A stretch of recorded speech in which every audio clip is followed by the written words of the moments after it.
আসলে বিদেশে নেওয়ার মতন হয়তো তার শারীরিক কন্ডিশন নাই, যেটা আমরা সবাই এখানে আলোচনা করছিল।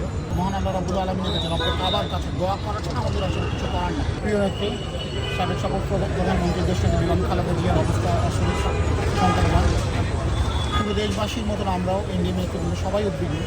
আপনাদের মাধ্যমে গণমাধ্যমের মাধ্যমে দেশবাসীর কাছে আমরা দোয়া চাই, কারণ বেগম খালেদা জিয়া হচ্ছে অনুপ্রেরণার অপর্ণা। পুরো বাংলাদেশে একজনই নেত্রী আছে যার কথায় পুরো দেশে ঐক্যবদ্ধ থাকতে পারে, তিনি হলেন দেশনেত্রী বেগম খালেদা জিয়া। তিনি হাসলেই বাংলাদেশ হাসবেন। আমরা কিছুক্ষণ আগেও তাকে দেখতে গিয়েছিলাম, আমাদের সাথে বিএনপি সিনিয়র নেতা ছিলেন, অসীম ভাই ছিলেন। আসলে বিদেশে নেওয়ার মতন হয়তো তার শারীরিক কন্ডিশন নাই, যেটা আমরা সবাই এখানে আলোচনা করছিল। অনেকে বিদেশে নেওয়ার কথা বলছিলেন। এখন দেশবাসীর দোয়া করা ছাড়া, আমাদের সকলের মহান আল্লাহ রাব্বুল আলামিনের কাছে রব্বুল কাবার কাছে দোয়া করা ছাড়া আমাদের আসলে কিছু করার নেই।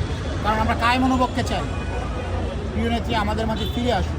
দেশের এই ক্রান্তিকালে তার উপস্থিতি আমাদের জন্য, পুরো বাংলাদেশের জন্য অত্যন্ত গুরুত্বপূর্ণ। আমরা তার যিনি ব্যক্তিগত সহকারী রয়েছেন ফাতেমা, আপনারা তাকে চিনেন, তার সাথেও কথা বলেছি, খোঁজখবর নেওয়ার চেষ্টা করেছি। চিকিৎসকরা নিবিড় পর্যবেক্ষণে রেখেছেন, কিছু দূর হয়তো স্টেবল অবস্থায় আছেন। আমরা আশা করছি আপনাদের সকলের দোয়ায়, আমাদের সকলের দোয়া এবং চিকিৎসকদের আপ্রাণ প্রচেষ্টায় তিনি হয়তো আরেকটু স্টেবল অবস্থায় ফিরে আসবেন। এরপরে মেডিকেল বোর্ড হয়তো সিদ্ধান্ত নেবেন পরবর্তী চিকিৎসার ব্যাপারে। আমরা সার্বক্ষণিক খোঁজ রাখার চেষ্টা করছি। আমাদের চেয়ারম্যান ববি আজাদ কিছুদিনের মধ্যে আসবেন। আমাদের এনডিএমের পক্ষ থেকে আমরা সার্বক্ষণিক একটি টিম এখানে রয়েছি।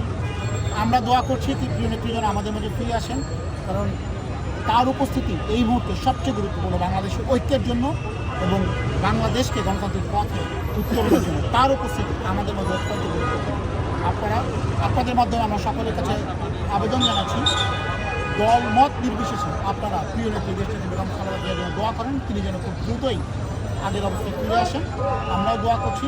এরপরে আমরা আবার হয়তো সন্ধ্যার দিকে আরও একবার যাবো, তখন তার শেষ শারীরিক অবস্থার খোঁজ আপনাকে জানাবো।